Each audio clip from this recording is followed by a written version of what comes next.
This is Dan Jurgens, and if you want to have a good time, keep listening to the Krypton Report. Jason J. Lewis, the voice of Superman on Justice League Action, and you're listening to the Krypton Report.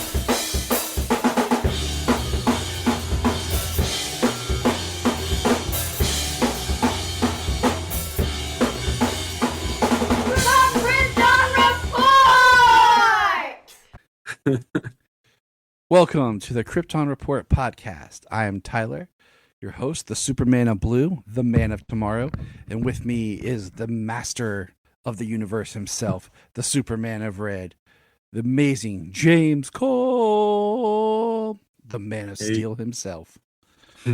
Hey, what's up, Tyler? One day I'm just going to write a whole page of introductions for you. You don't already have it? I thought you had like a running notebook. I should. I'd probably be like, the one, the only man to challenge Bucky to a mascot contest, James Cole. Oh. Everyone's like, what? I don't get it. Yeah, it's okay. But, oh, man, how you doing? How was your day? It's nice to see you. Yeah, it's good. It's been a good day. Good. You know, good. it's always nice for Friday to be a good day. Well, we got some cool news, up top, a couple interesting topics to discuss. So we're going to dive in for all those listening. Here we go. First of all, DC Studios' upcoming Superman film, Man of Tomorrow, continues to build hype. The Daily Planet scenes are currently being filmed. A major Atlanta shoot next month will feature a lot of extras and may reveal Blue Beetle's appearance. Ooh. Alongside Lex Luthor and Brainiac, another mystery villain is reported part of the story. Early reports say the sets surpassed those of Superman, raising expectations for the film's scale. Awesome. Yeah, that's awesome. They had some pretty cool looking sets for the most part in Superman. We gotta find those DC Direct red and blue figures, because they've also McFarlane has released a double pack of electric red and blue Superman, just like the random thing ever, because all it is the same figure, just painted red and painted blue. But you know what? I know, and I have a blue. I need a red. Yeah, I know you do. We need one together. Then we need to take the heads off and have made heads of ourselves. And like, this is the James Cole figure.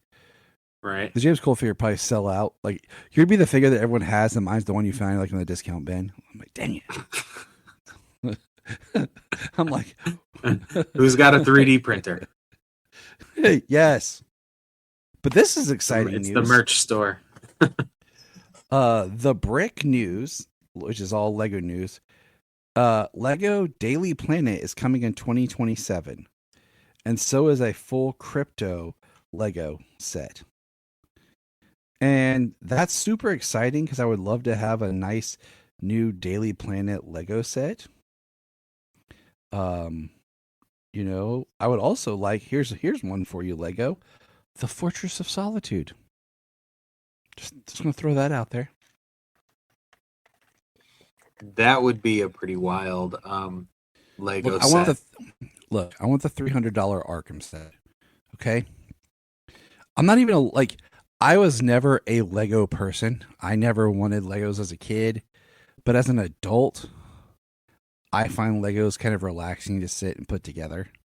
Okay. I never wanted Legos as a kid. I built little walls and houses and things like that, but never like a big old setup. I didn't have Legos myself. I literally played with them at like my grandparents' house. All of these sets and stuff, put them together. I'll freaking build like whatever that is, that 6,000 Minas Tirith or something if I wanted. That sounds like fun. Yeah, I'm telling you. Oh, next year we're gonna buy this, and you're either gonna come to my house or I'll come to your house, and we're just gonna sit and tell our women that we're putting together a Lego set. Yeah, we're putting together the Daily Planet Lego set.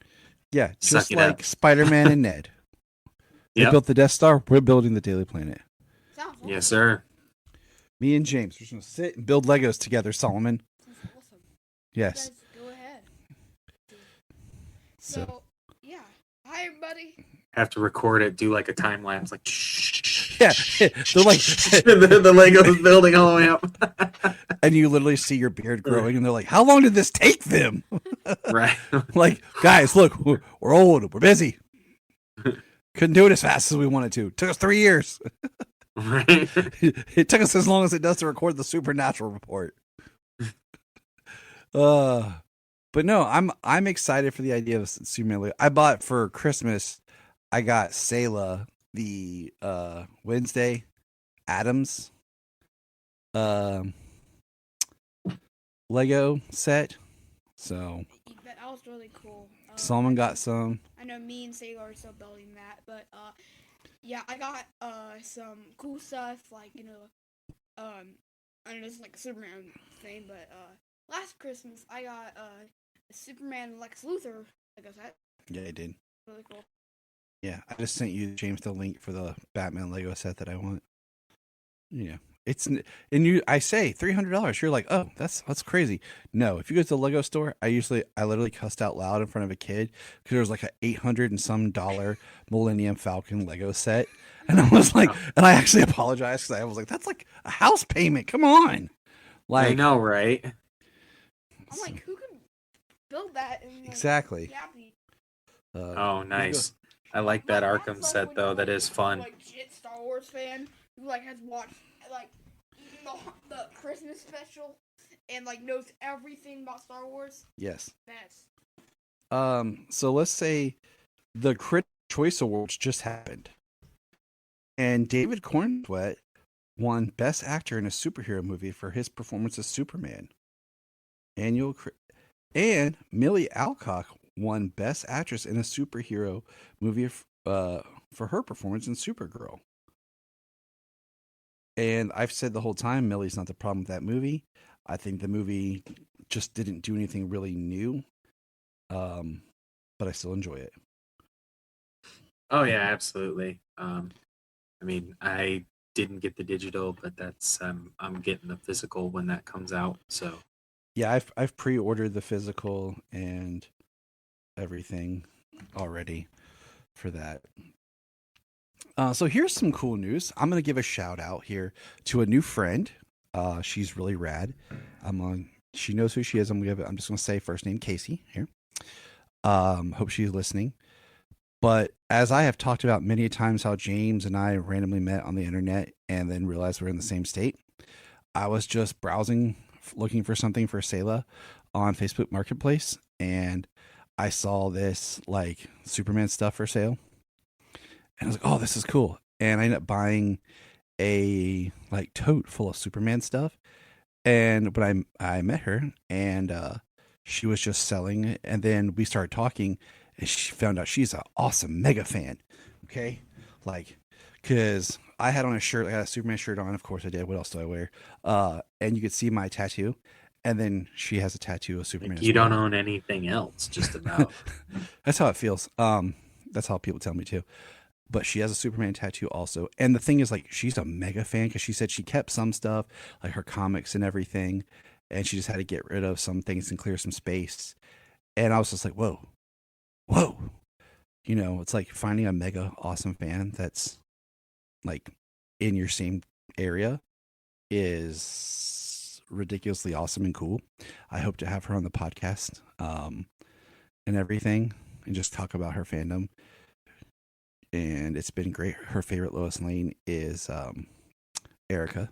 Can't argue with that and everything. And I don't want to say too many things because I would love to have her on to chat, but just giving her a special shout out for being a really cool new fan and member of our online community here on Facebook and stuff. So awesome. That is great to hear. I'm just gonna have her come on and talk, James, somebody and so close and replace you. We need. Oh, okay, right. Somebody who's close. Yeah, you can record in the same room and. Nah, there's no replacing James. He's too rad.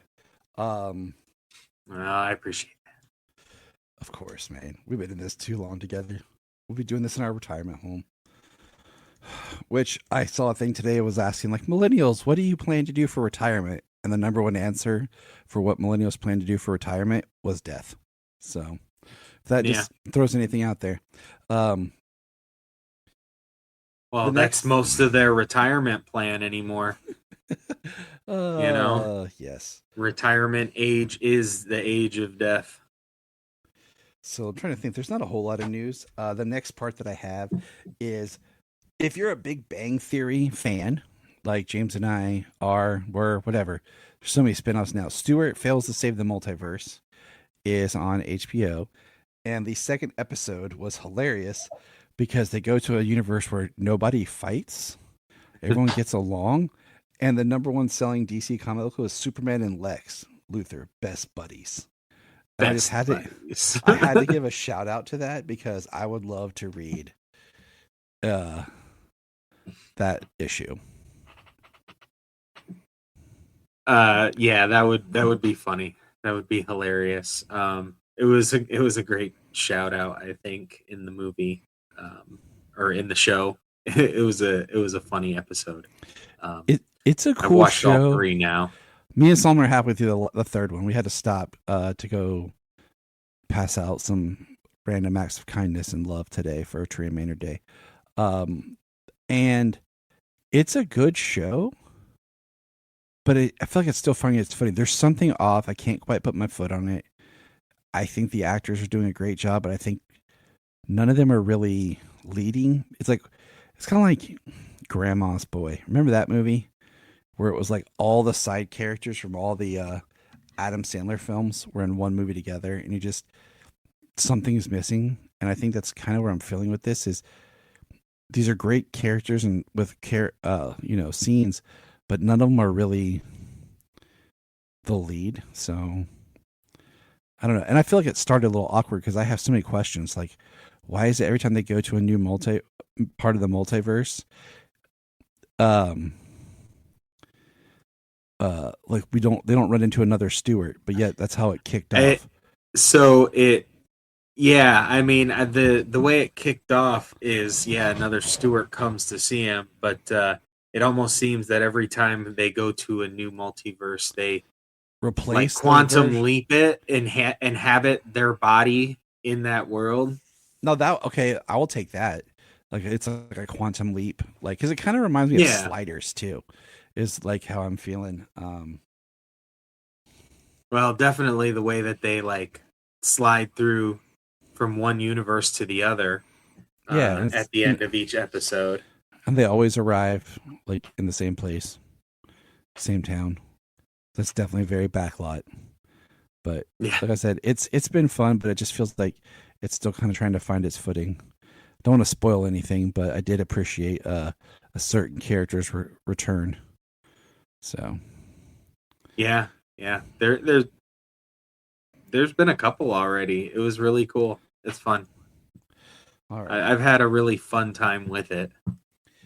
And then my last it's not news. It's just kind of a question for everybody listening, and I would love some listener feedback on this. How are you feeling about I would say the absence of DC TV? Like I was just sitting there looking over some things and thinking about how much DC-based television we have had in the past 10 years and how we have nothing now. Yeah, after the Arrowverse and the couple of DC shows that they had running on Max, there's nothing. I mean, the only thing we have is Lanterns. Well, we have Lanterns that's about to premiere, which is great. And we have, Batman Cape Crusader and My Adventures with Superman, which are great. They're both very, very awesome shows. They aren't any shared universe shows. Yeah, and but I mean nothing that has a connective. Nothing like the CW did for a while.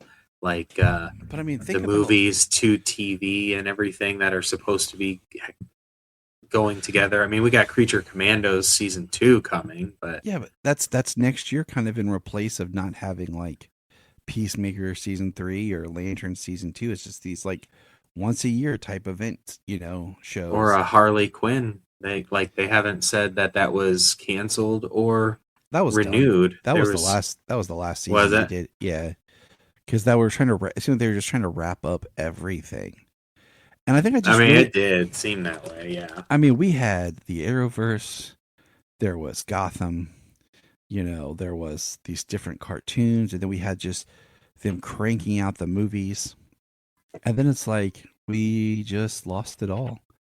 And come on, we had, and then I don't know, we had Titans with Stargirl, we had Doom Patrol, and now it's like nothing. And I don't know, I'm just feeling, and all the animated movies, like, it's been a couple of years since we really had too many of those. I mean, we get Nightfall coming soon, and that's why I think we're all super excited for Nightfall, is because it looks like almost like a return to when those films started, when they were adapting comic book storylines.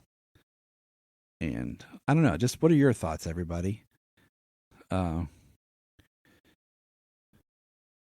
So, because the shared animated universe prior was really good, and then the Tomorrowverse was a little, it just didn't hit and miss. Didn't find its it didn't find its footing. It had some good movies, but ultimately, I think there was too many lacking movies, especially closing in on the finale, where the universe just didn't hold up. I agree. All right, so what do you want to get into today, James? First, you want to dive into some Lois and Clark talk, or you want to get into some comics? Let's go with comics, and then we'll talk some Lois and Clark.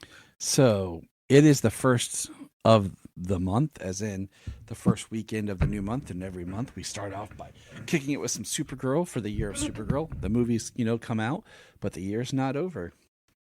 And we're looking at the 10-issue run that ran from 1972 to 1974. And I read issues 1 through 5, and James read issues 6 through 10, and we thought we'd kind of break it up like that to kind of just give each other a pitch towards, just like something a little bit different. So I'm pulling these up on my iPad, but hopefully it doesn't die because my children have had it, and they don't know what a charging cord is. So while it loads, I just want to give a shout out. If you go to the Daily Planet's website, I did have a new article that was published on the Daily Planet's website. That was just a think piece that the editor and I were talking about. And I'm always appreciative when Zach enjoys my words and we discuss those. So, I got to read about half of it. I haven't finished the article. But yeah, I got to read about half of it, and I liked it. It was really good. Talking just positivity, putting positivity into the world and into your life. It's something that we all struggle with, and like right now, ironically, because I made the joke earlier, I'm not wearing a Superman T-shirt because I'm still wearing what I had on at work today because I didn't get home in time to change. But it's an anti-suicide shirt. It's just a T-shirt that says, "Your life matters, and if you have the time, I'll listen." So just letting people. Hey, that's a Superman shirt. Yeah, amen, brother. I also feel like I get to cheat because I have the Superman tattoo on my chest, so it's like always representing. Yeah. But issue 1 of Supergirl, which is hilarious because as I go to my comics and I have them all downloaded on my iPad, guess what's deleted off my iPad, James? Your Supergirl comics? Issue number 1 of this. Oh, issue number 1. Yes. Which I'm laughing about, but it also makes me very, very frustrated because this is what happens when I let my kids use my stuff. But so Supergirl. What else are fathers for, right? Yeah. I had had that conversation. Written by Marv Wolfman, Lynn Wein, and Carrie Bates. It does have backups of Zatanna, which I did not read because we might do a Zatanna special down the road. But this was you got a main Supergirl story with a small Zatanna story. The synopsis for issue 1 is Linda quits her job at KSF TV and goes back to college at Vandre University to study drama. Now, this is something that we touched on a little bit when we were discussing the whole Summer of Supergirl thing. Yeah, where Connor and John and who was the third one there? Natalie? Yep. Yeah. We're talking about Kara's past.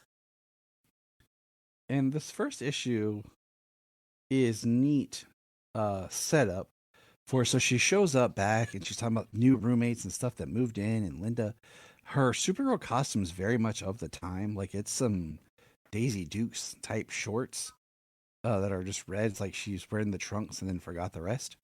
And then like more like a, what would you call like the top? It's like a blue blouse. Yeah, like a blouse. With a small S shield on the left side of the chest. So it looks, I don't want to say it looks homemade, but it does more, it gives off that kind of more vibe.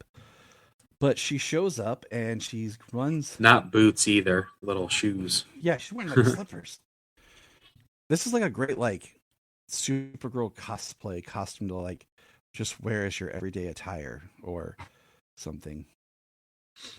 But she goes to the theater. I think that would be a fun cosplay to see. I think it would be. I think it'd be comfortable too. Right. And what happens is one of the actors is dead, and Linda makes the comment of like the scene being really great. And then they find out, no, the actor is dead. Not nearly dead, but dead. That's a, Princess Bride reference, because I got to meet, what's his face? Played Wesley. Gary Ellis. Yep, thank you. I'm running slow. Quick, let me open my can of spinach. That's a Popeye reference. And if you're asking who's Popeye, I'm too old. But basically, Popeye the Sailor Man. James and I have too much fun recording. She tracks down and finds the professor, who's basically jealous of any of these actors that are going to take on where the school is doing this production that he did when he was there. And he made like the role legendary and will allow no one to take over his role. So he is gone psycho. And killing the men who played the roles he portrayed. Yeah. I almost kind of wish it was a tie into like Clayface, but it wasn't. The second issue, and I like these because they're all connected in a series but they are all like one-off stories at the same time. So this was a lot of fun, and it's on the app. But the one thing is these are not updated. They're just like scanned in. Yeah, and you could actually see some of the watermarks and things like that across some of the word bubbles.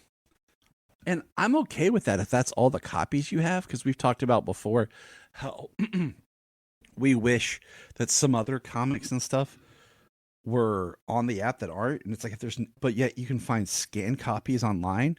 And I'm like, if there's an issue, just put a scanned copy like this. But issue 2,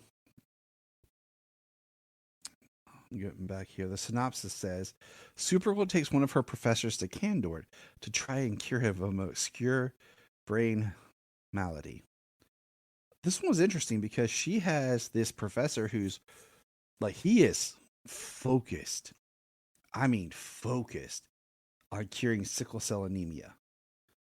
And the issue starts where she has this boyfriend that randomly shows up guy. And they're at the beach and someone kicks sand up at them. And she uses her vision to see that one of the girls is like drowning. But when she goes into it and turns into Supergirl, there's a professor down there that she rescues. And then she's like giving him CPR to save him. But her boyfriend thinks like she's giving him like kissing because, he's insecure in himself. But, Linda has to take care of that. Finds him passed out. The professor learns about his issue, takes him to the fortress with the big key. They go to Kandor, as you would go to Kandor, where Zor-El and Alora greet her, which is kind of weird that they're in Kandor, because this is one of those things where I kind of have issues with Kandor at certain times, because it's like it exists there, and Supergirl can go in and out and be big, but yet they can't. It's not where it is now. We'll talk about that later this month. With, but there's a message they're trying to find of this one scientist, their last known message, and they get out of there as he's starting to grow before he can get out. And I'm trying to find out where she says at the end. They really weren't able to get what they wanted. So it says, I wonder what saved you while they were in Kandor. It's like Alan Norcon's ring or his cure-all. Not sure. And then as they're flying away, she says, I hope Jeff will have cooled off by the time we get back. And then that's the end of the issue. So it kind of leaves you like, okay, what exactly happened? Did he get completely cured or not? So that was issue. No, issue 3 is Supergirl helps a man who has been framed for murder. There's been a murder. And so it's called the Garden of Death. And this issue was really interesting because it helps, like, Supergirl is like investigating this fellow college classmate whose dad's basically like a mob person that's been set up or framed. They're trying to figure it out. And the whole point is, like, they found these coffins on his property and the dagger. But what Supergirl is able to do is use her powers, because the more she tries to help this guy, the more it makes him look guilty. But she notices someone, and with her eyesight and everything, they catch her that this criminal had gotten like plastic surgery to look just like the dude to get away with it. And Supergirl's able to bust them all up and prove it. But then she loses out on going to the dance with the guy who asked her, because his girlfriend was the one that was sad because of her dad being arrested, that Supergirl proved was innocent. So the last shot is Supergirl like crying outside the dance because she doesn't have no one to go with, because her last boyfriend was a D-bag. I'm pretty sure if Supergirl just walked into the dance, she would own. But I think she wants someone to go with Linda, not just Supergirl. Right. Because we all want to be accepted, James. I mean, I accept you for you, James. You're my pal. So. Oh, you're my buddy too. I accept you. That's what I'm saying. Long term. And then getting back over here, hold on. It reset. We're on issue 4, right? Issue number 4. Yeah. Supergirl actually gives some her powers to a crime boss. This is like a very kind of, the cover looks like a werewolf man in the iron mask. How it is. And this is interesting because, like, this issue, she has a new boyfriend. And this guy thinks he's the smartest dude in the room, kind of thing. He engineers certain things to occur, like natural disasters to cover up crimes. But then when he dives into the pool at the same time as somebody else, he bumps his head on the bottom. Of course, Supergirl saves him, takes him to the doctor, and then when he wakes up, he's kind of playing dumb. But Supergirl has to perform this special surgery. She uses her powers and stuff too, which is really kind of crazy the way this happens. By the way, it's one of those Kryptonian powers you're not exactly sure what's going on. It's almost like she's got some telekinesis going on.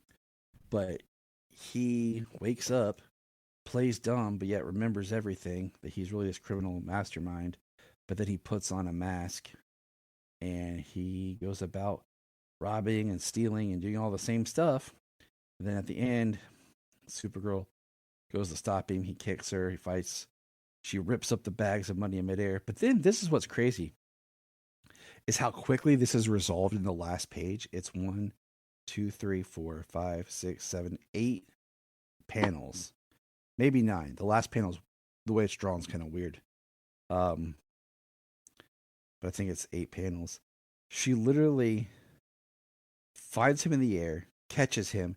He unmasks. She sees it's her boyfriend, takes him straight to jail. And then the next Friday night, all the girls are like, Linda, you sure you don't want to join us for clubbing? And she says, I'll pass this time. I'm not ready to meet someone else. Not just yet. You're like, dang. Much like we've talked about before, it's like Supergirl just can't catch a break. Poor Linda. Like, everything that happens to her sucks. Well, you know what I'm saying? Like, it's I mean, there's a lot of terrible guys around her, that's for sure. I know. Where you at, James? Where you at? You're not in the comic book, and we weren't. Yeah, I haven't been able to break through the barrier from the real world into the comic book world, kind of like Superboy Prime. Prime is so cool right now, but we'll talk about that later this month. So this issue, number 5, is written by Gardner Fox. And it says, Supergirl is kidnapped and taken to another dimension.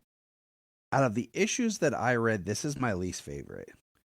Because, I mean, it literally starts the devil's brother. And you just see her, like, fighting. And then you turn the page, and it's a bunch of college girls hanging out, scantily clad.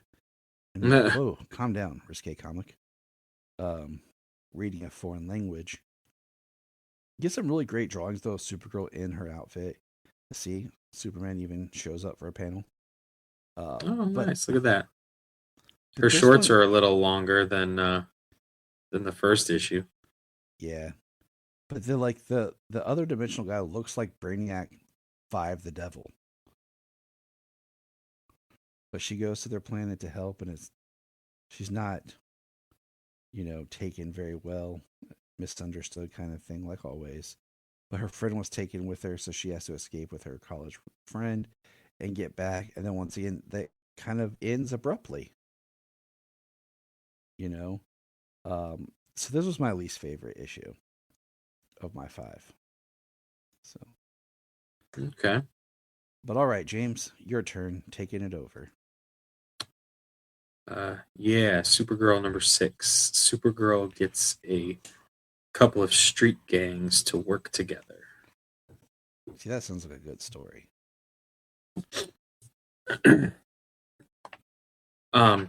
So it just kind of starts some street gang.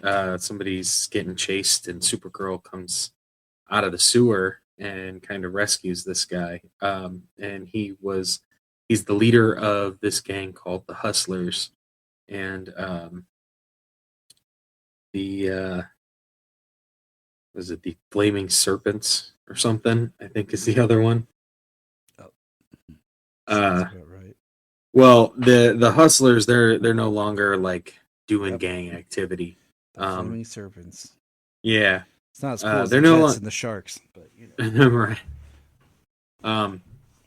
They don't do bad things anymore. They got into like construction, and so they all now work together for a living. That sounds kind of cool. But they have old beef with the Flaming Serpents, and they try to set up this meet to kind of like mend fences between the two gangs. And on the way, the Flaming Serpents are late, but they almost get a box truck dropped off a building onto them.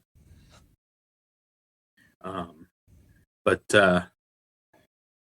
Supergirl is trying to figure out what's, they're trying. The Flaming Serpents blame the Hustlers for trying to kill them. They go start tearing down the building that the Hustlers have been working on, while Supergirl is trying to figure out what happened and who started or who's responsible for, trying to sabotage the peace between the gangs. And it's the one guy from the Flaming Serpents they call Little Napoleon, and he's the one who he wants to be a general. He wants to just he wants to be in a gang. He wants to fight and everything. So, but Supergirl takes off with him, and that's the end of that issue. Cool. This one had a backup for Melba Manton, and I did not read that. I don't even know what that is. Crazy. Yeah. All right. But issue 7 is Zatanna teams with Supergirl.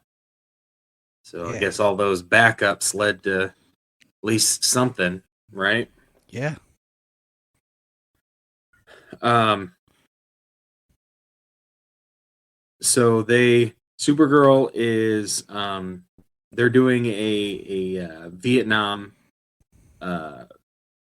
peace rally at the college, and Supergirl has kind of her own bracelet for somebody who is he's actually away in the Peace Corps, and he went off to like the Himalayas. She tells how she met her, well, kind of like her current or a guy she likes. Let me say that, a guy she likes. Talks about how she met him, a parachuting box of supplies, kind of fell off course and landed in his car, and almost caused him to crash. And she rescued him. Guy kind of looks like a young Burt Reynolds.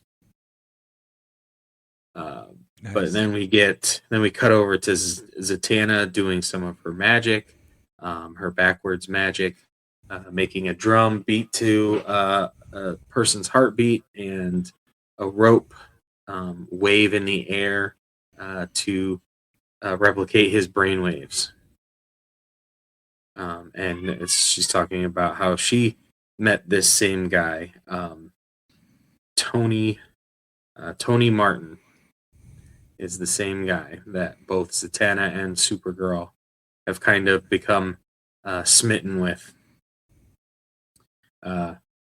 Tony leaves for the Peace Corps, same as he did with Supergirl, or at least Linda.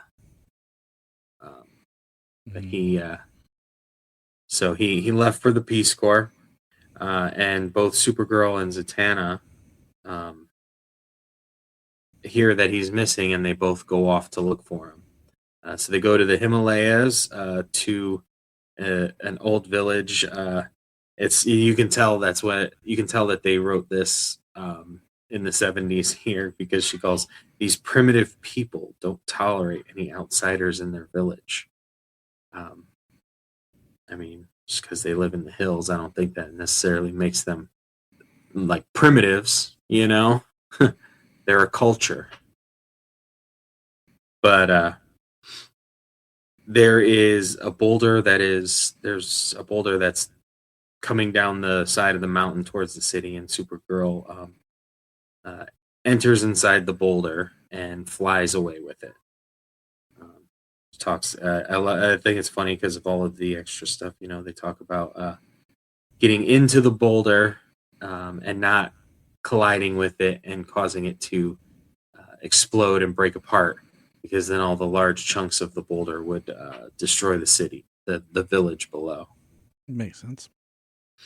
She's hailed as a goddess, a hero, and they tell her about Orgox, the demon of the mountain, and how Tony was going to prove that Orgox was just a mortal taking advantage. And so he went off, and he hasn't been seen since. Zatanna uses a tracking spell to try and find him. Supergirl encounters some frozen cavemen that she has a fight with. they're like magically heavy because they drag her down into a cave in the mountains where there's water, and she splashes them and refreezes them. Zatanna climbing the mountain is picked up by a big frozen iceberg. She escapes, but it kind of puts her, unconscious, kind of frozen up on the side of the mountain. Supergirl rescues her with her cape and her heat vision. They both realize that they're looking for Tony, and they come across like a magical snow yeti. You know what? It did this last time. There's one page that won't load. So there's one page page 18. I don't know what it says. Page 18 is a mystery. That'd be like the worst prank ever, but hilarious in time. Like, do a scan like this, but then leave out like one page. Yeah, like it won't reload. I tried it earlier. You said 18. Yeah, page 18. Got it. You got it. I'm accessing it from. No, wait, that's page 17. There's page 18. So this is on my tablet. I haven't tried it on my computer yet. Yeah, I have it on my computer. Basically, it's Supergirl and Zatanna using magic and heat breath heat vision, heat breath. Gosh, build like a snowman. And then there's the Eskimo guy. I haven't read it all. And then page 19. They got Orgox coming. And Orgox was actually disguising himself as Tony. They kind of don't do anything here. The unimaginable, devastating, mystical power that shatters an entire mountain like a feeble anthill, making it cave in on itself with a thunderous rumble that echoes across several countries. And in the midst of the nightmarish cataclysm, a daring rescue, and Supergirl, Zatanna, and Tony fly off, and that's it. They rescue Tony, and Tony has a new fiance back home, and they are both like, I feel so foolish. All that time, Supergirl and I were rivals for nothing. What a letdown to think Zatanna and I were actually fighting over a man who's already spoken. I'll never understand that. Like, there's a theme here in all of her issues. There's always some guy she's interested in, or some boyfriend who is kind of a piece of crap. Yeah. Supergirl needs a solid wingman. Definitely. Supergirl is possessed by Medusa's ghost. Supergirl number 8. That's pretty cool.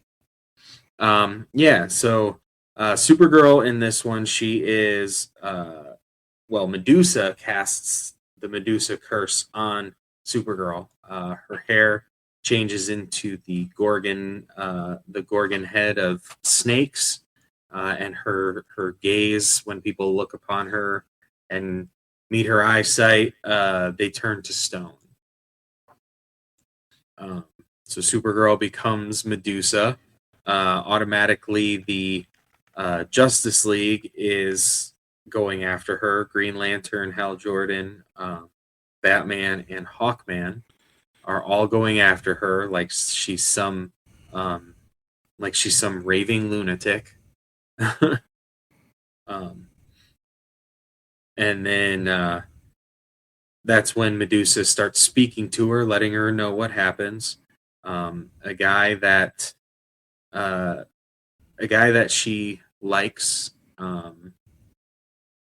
who was actually about to make a move and try and kiss her before she had to run off and rescue an old professor from getting mugged. He is then possessed by Perseus, the spirit of Perseus. Supergirl is possessed by Medusa, and Perseus possesses Mitch, I believe is this guy's name, and he goes after Medusa, Supergirl, with his magical sword and shield, and that with the magical sword he should be able to kill her, which is Medusa's plan: have Supergirl killed by his magical sword, and then Medusa can take over Supergirl's body and become Super Medusa.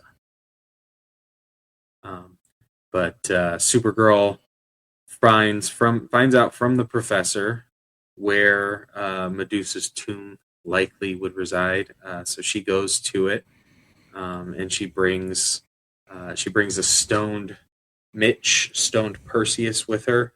And she gets wrapped up by magical spider webs, so she can't escape. But it was just a trick, and Perseus is not stoned. He uses his magic sword to cut her free, and Medusa goes to reveal herself and turn them both to stone. And Supergirl uses a super clap to cave in the cave, and then her and Perseus are flying off, and he is then unpossessed by Perseus, falling out of the sky, and Supergirl catches him, and he says, "Was I actually flying, Supergirl, and why am I wearing a strange uniform? Have I got a new chapter of Greek mythology to tell you, Mitch?" So, nice little. I think that might actually be the my favorite issue of the 5 that I read here. I think it's an awesome story. That's one of those type of stories I think would have been a really cool translation for the series. I mean, some tweaks here and there, but just the idea of, Supergirl against magic. Yeah. And everything, and then didn't really see much of that. Becoming like possessed, so to speak, or turning into Medusa, like that's pretty sweet. Yeah, I liked it. And if you're a fan of Greek mythology, it's just fun to have that connection. Supergirl number 9 is Supergirl is fed up with men, so she becomes an Amazon for a day. As we said, this is kind of a theme every issue that she is having a problem with men. I mean, so this one, men sucked back then. Okay, we all know this. Back then, yeah, yeah, yeah, I agree. A lot of men suck. Okay, I just say it. Like, they don't know how to treat women and be respectful. Okay, it's not gonna be. We're not gonna bust out into that in this podcast, but I am a very confident, secure man. I can say that. Okay. Yes, sir. I agree with you on that. The Super Amazon. So there is a man and a woman up on a cliff, and he is trying to make out with her. He says, "Then don't waste time talking." The cliff collapses. Supergirl catches the car and sees that it is her boyfriend Dale in the car with another one. She speeds off, and I just love how she has a new boyfriend in every comic, but we've never met him before. And then they're like breaking up in the first issue. They're breaking up in the first 2-3 pages. Yeah, we just meet this guy, and so we're already like, "Yep, kill that guy." I mean, break up with that guy. Yeah, and that's it. He said, "So what, Dale? But Dale, only last night you promised me I was the only girl for you." He says, "That was yesterday.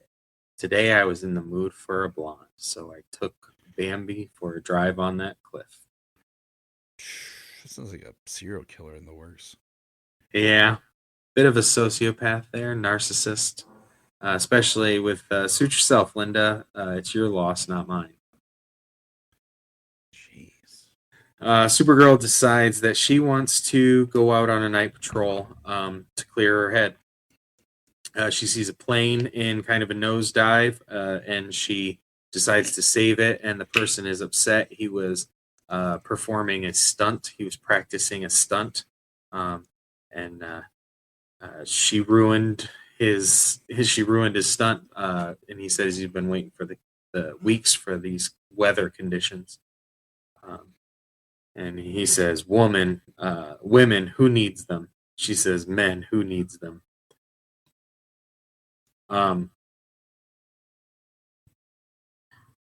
Then there is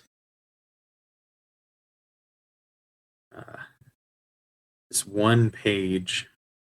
It didn't even stick with me, this one page. Something about, she saves a guy to help him get away from some groupies, and he says, I'm going to reward you with a kiss. Don't faint with gratitude. And she just gets the hell out of there. But then she sees an old ship, an old sailboat, and it's being attacked by sharkmen. And it's a Amazon ship. It has Queen Hippolyta and her daughter Nubia. And Supergirl shows up and helps save the day. But Nubia is injured with kind of sharkmen poison. She's taking... Supergirl flies the ship back to Themyscira, and she's invited to stay, so she never has to see men again.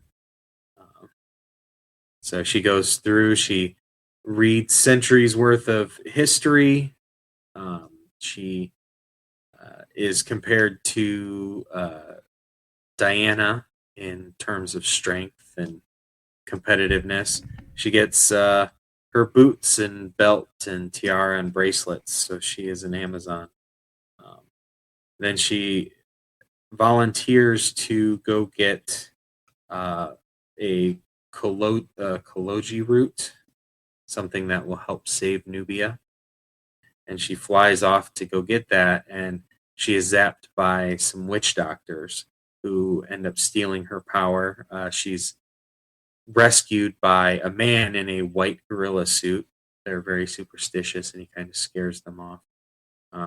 But then he says that because he saved her life, that he must protect her, and that she can never leave the island, and that she is his responsibility. And he's very forceful with her, hurting her, grabbing and twisting her arm, all in, the guys to protect her. She waits it out and kind of sneak attacks him and knocks him out, and she is able to take his gorilla uniform and go scare the witch doctors and use their scepters to give her her strength back and return to Themyscira with the Kolji root. And she decides that that it feels great to be back in action, and she'll give men another chance after all.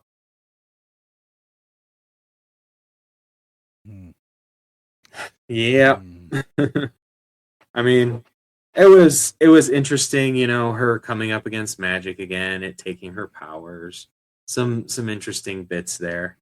But and then of course being on Themyscira with Hippolyta and Nubia, I didn't know that Nubia actually went back this far. Yep. I was surprised myself. I was like, oh wow. Well, I feel dumb. Right? I just thought she was more of a modern character, but it's great to see that. I love to see characters going back further than I know of. I love getting proved wrong. Mm-hmm. Supergirl must save Prez from 3 assassination attempts, including one by her.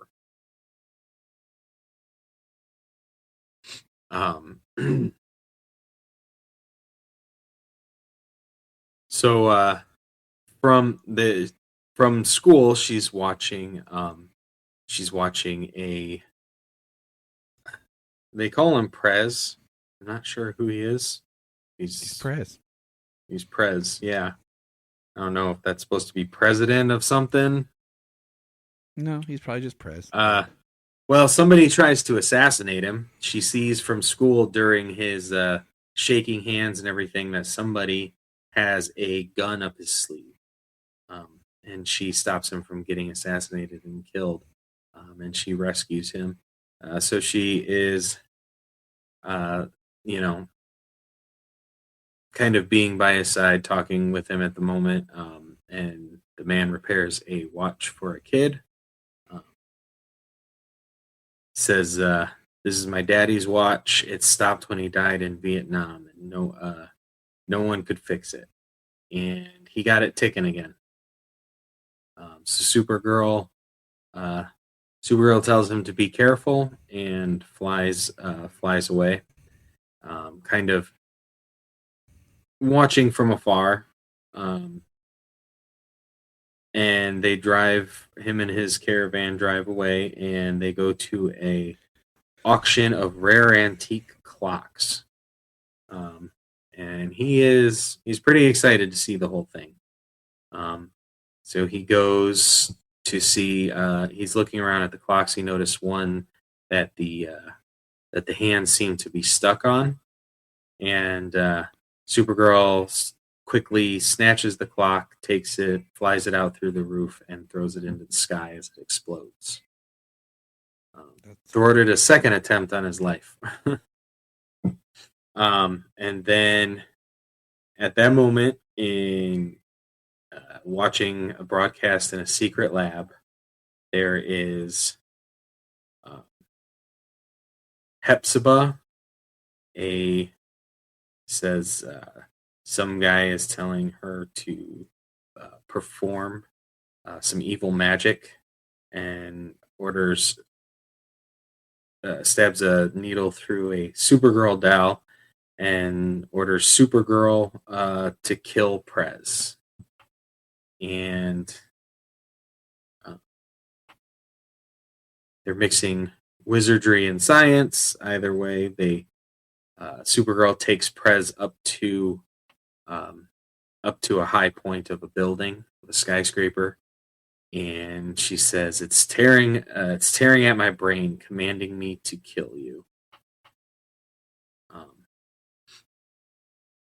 But she doesn't. She's flying. She's flying away from the building, and she was able to use her X-ray vision and home in on where the radar beam was coming from that was influencing her mind. She was able to stop it, destroy it, and save the day. Because that's what she does. Yeah. She saves and that's the day. Right. That's the first story in this. In the second story, there is Supergirl, her brother's keeper.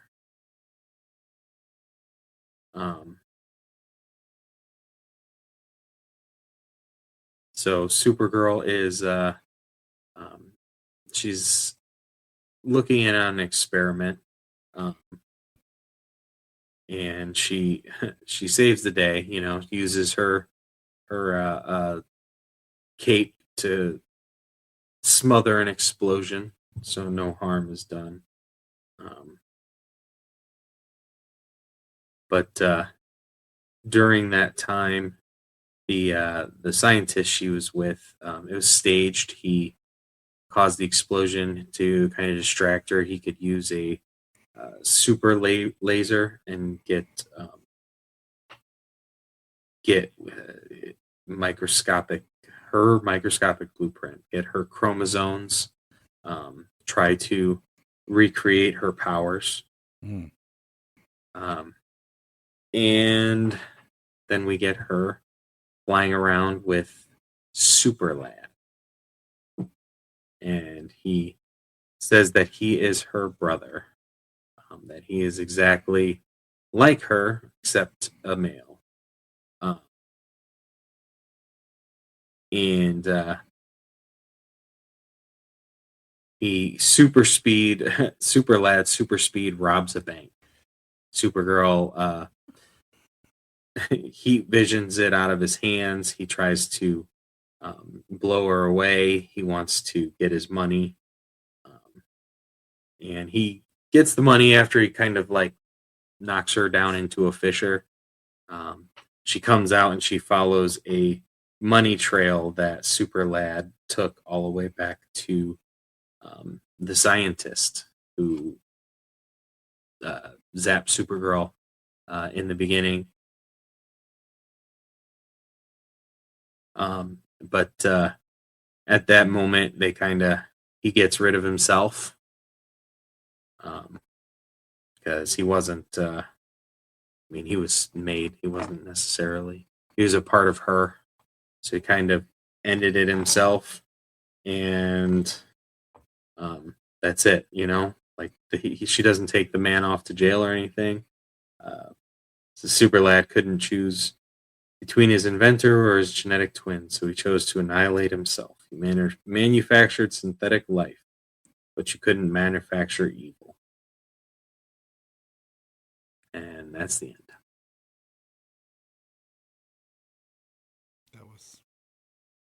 That's very brave. All right. Like I said, that was a very unique, interesting run. I mean, it's like we have this ongoing narrative of her in college that we quickly all of a sudden abandon. And then it comes these adventure stories and it's over. I don't know if it's because they decided that it was time to end. Or what changed to end this run and recalibrate, but it's interesting. All right, now we're going to shift into some other things real quick. Always, as I'm sitting here, I was running through to see if I could find any extra news. Did find this little bit that I didn't realize that not only did David and Millie both win awards at the Choice Awards. Best superhero movie was Superman, and best actress in a superhero series, limited series, or made for TV movie, Danielle Brooks for Peacemaker. And I thought that was pretty awesome. So,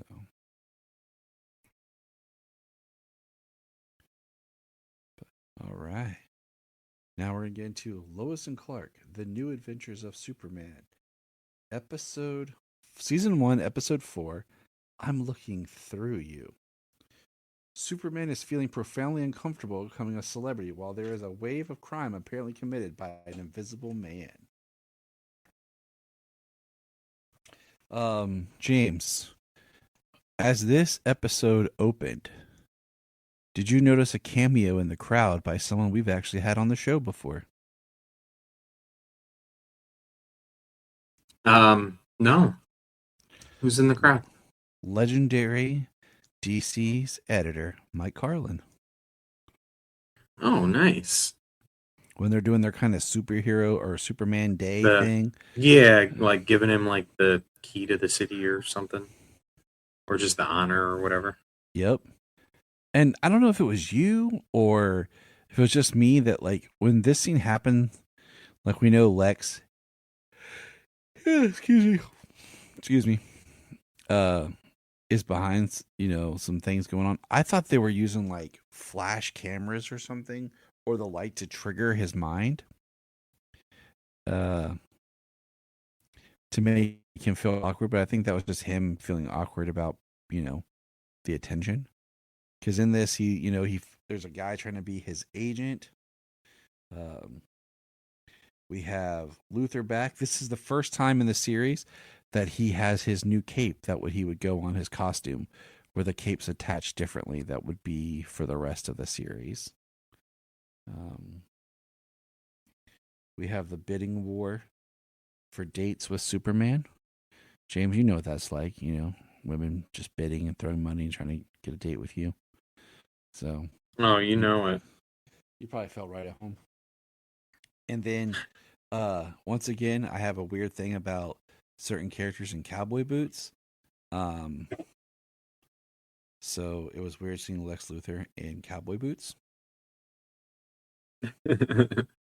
Yeah, but it's John Shea, so, even when he's monologuing to himself or his dog.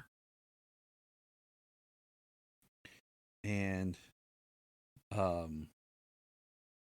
there's a nod to Cleveland wants Superman as their in their city. I thought that was really neat. Shout out to Cleveland. But there's another actor in here, James. Did you see who it was? A young actor that we have talked about many of times on our other podcast.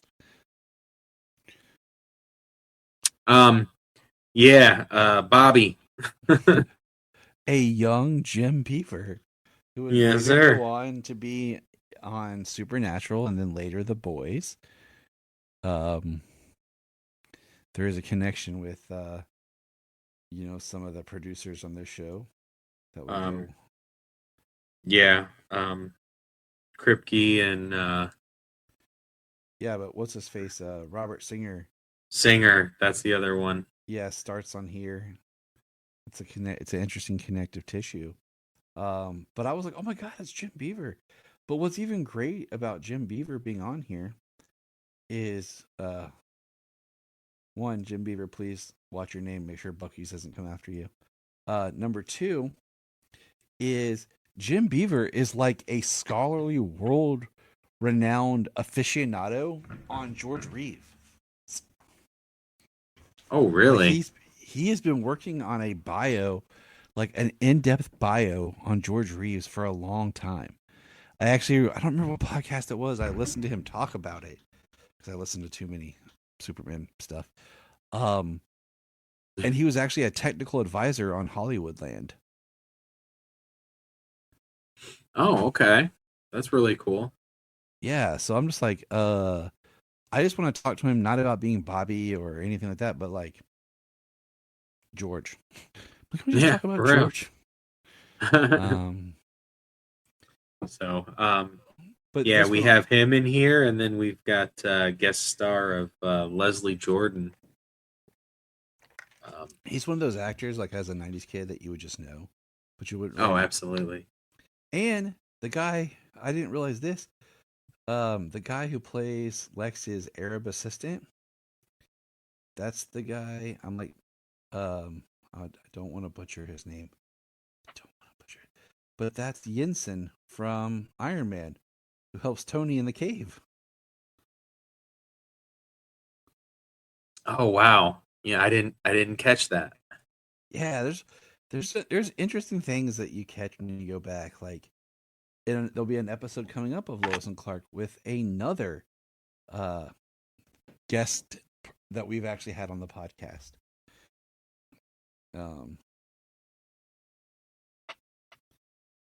So it says, let's see here.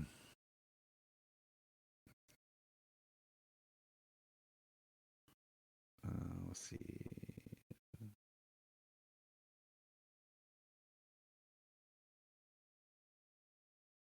Oh, so Leslie Jordan will be back to play another character in the second season. So we'll have to keep our eyes out for that. Okay. Yeah, that's cool. I always like Leslie Jordan. He's just so funny. Yes. But I enjoyed this as I'm enjoying the rewatch of this series. I haven't watched the whole thing through in a long time. Long time. And it's one of those things because even though I had it and stuff, a lot of it was just time and trying to keep up on other things. And I guess it is kind of like, since we're slowed down with so much new DC TV, so I can go back and appreciate some of the older DC TV that I haven't got a chance to rewatch. Like I do want to do a rewatch of Supergirl. Or not Supergirl, of Stargirl with Sayla. Oh yeah. This episode features the scene of Superman busting through the wall that's in the intro. We'll see that there's so much cool Superman merchandise, and that Lois Lane has Superman PJs. Yep. And I love that his parents have so much. They've bought a number of pieces of Superman merchandise. If I had to cast like the Kents as far as the Kents as a couple together, these are the best. Just not just their dynamic together, but then their dynamic with their son is just the best. Oh yeah, yeah. Both the characters. I love both the actors. The way they work, mother and son, father and son. They do a really good job, and they're good on their own. In this episode, we've got Superman talking to Lois and Alan, the Invisible Man, and he's in Clark's apartment, and he answers the phone, and it's his mom on the line. And the way that she just looks like, what conversation did I just have with Clark? I know that's him, and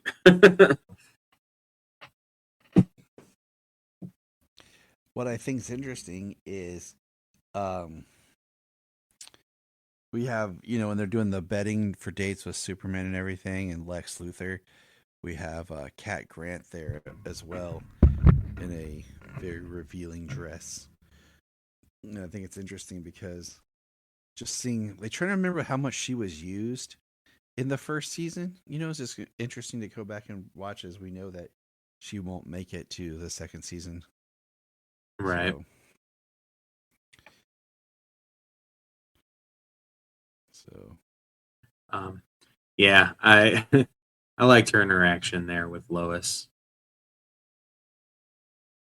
Oh yeah. The next episode is Requiem for a Superhero, which I remember this episode when it aired because I remember talking about the end of this episode the next day at the bus stop. Oh yeah. Yes. And the way he's just taking those punches. So this is basically the premise for this episode is Clark and Lois are made partners and sent to investigate an upcoming boxing competition. They discover that several of the contenders have illegal bionic parts built by Dr. Sam Lane, Lois's father. All right. So first of all, it starts off the episode with Clark playing baseball, and he's kind of playing it by himself. And this is what's interesting. Like I said, Dr. Sam Lane. We have not switched over to General Sam Lane yet. Now, my question for you, James, was General Lane a Jeff Johns concept?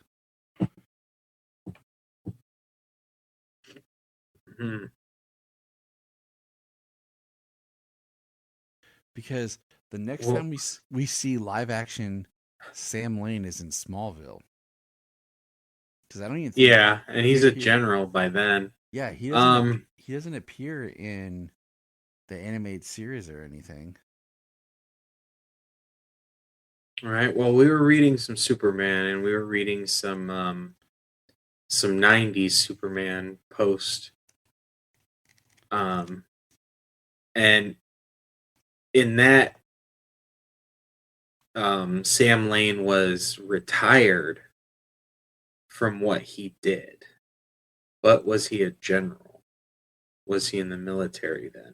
Right. I need to quick, James, use that handy dandy thing called the internet. Now what's interesting is this is the only episode in which Sam Lane is played by Dennis Ardent.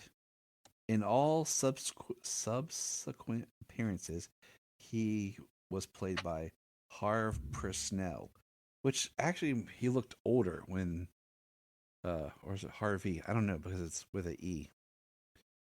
People spelling their names different. They actually make him look much older when he appears next time. Okay, so post-crisis, following Crisis on Infinite Earth, Sam was reimagined as a hard-bitten and outspoken U.S. Army general with an awkward relationship with his daughters. It was explained that Lane had wanted his eldest child to be a boy, blah blah blah. This version first appeared in The Adventures of Superman 424 in January of 1987. So, who wrote that? Does it say? It does not say who wrote that. Okay, so basically, which is interesting because, like we've talked about multiple times, is this show was built so much off of the change, making it more like the reboot post-crisis comics, but yet with Sam Lane, we've stepped backwards. Interesting. But here's a deep cut that I did not catch before, but I definitely caught this time after last summer, is the boxing promoter is named Max Minkin. Max Minkin is one of the Daily Planet reporters from Superman the musical, which I know all too well. Ooh, nice. That issue was written by Marv Wolfman. Nice. Good job, Marv.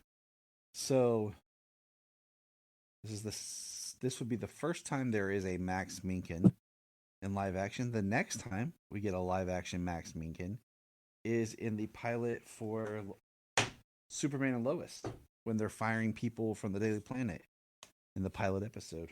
Oh, is that the guy who comes out yelling? Yep. Nice. I think that's an awesome deep cut. But he's, the boxing promoter that's partnered, we find out, with Lex. Sam Lane's putting bionic parts in these boxers. We found out that Lex is the third richest man at over $20 billion. He's playing darts on Superman. But we do get the end of the episode when they have the boxers, the robots come out and they're jumped, and Superman goes to save Lois. Because of timing and everything, Lex has it orchestrated, so he's the one that actually saves Lois by pulling a gun and shooting them. Feels like a very Michael Rosenbaum Lex thing to do. And then Superman gets in the ring with a big bully boxer, which is probably my favorite part of the episode, as this big bully boxer is takes a couple shots on Superman and hits him and knocks him down. Then Superman just flicks him with his finger and takes him out. And he's all tangled up in the ropes and everything. It's really funny. The one thing I did like in this is we have the Daily Planet poker game, and everyone's playing, and Clark's still trying to lose, even though he could win. So this is, and like I said, the suit looks great right here in this episode, but I'm just really enjoying rewatching this because, as good as the writing and everything is, it's much more of a simpler show and a simpler time in television, like network television and everything. And it feels kind of refreshing at the same time.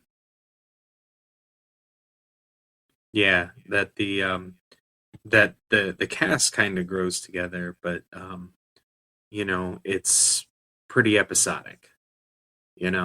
There's just the characters carry over with one another, their experiences that they can reference, but other than that, it's very episodic television. Hey, that's what I got for this episode. I do want to throw something out to all these listeners out there. James and I, because we've really been focusing on Kara this year, we did kick off the year reading, being Supergirl. And then we did cover some Convergence books. We just did them both. But later in the year, we're supposed to be reading the Matrix Superman or Supergirl. I can't talk anymore. James, why do you let me talk so much? We're supposed to be reading the Matrix-based Supergirl comics. And my question is to everyone, should we? Or should we hold off for another time and just focus on Kara this year? Even though in October we're supposed to be reading the Peter David Supergirl run, because we have been doing a lot of Supergirl. But I just want to throw that out there for what people think, because we definitely wanted to do Kara up front as we got ready for the movie. But thanks for joining us. Find us on Facebook, Instagram, Twitter, X, whatever people call it. Wherever you get your social medias, we'll be there too. We have a $1 Patreon where we do our extra show of Supernatural Report that we'll finish one day, probably from another dimension. We also do movie commentaries and episode commentaries and discussions and specials over there. So check that out and let us know. From me and James, we'd like to say thank you for listening. James, any final thoughts? No, not today. It's late. Just don't have anything extra going on. All right, there we go. Just remember, look up in the sky! Thank you for checking out the Krypton Report. Please click our link tree in the show notes to follow us on your favorite social media platform. We have a $1 Patreon, just $1 a month to keep us going. And in return, you get exclusive shows and specials. If you want to join us on an episode, send us an email or message.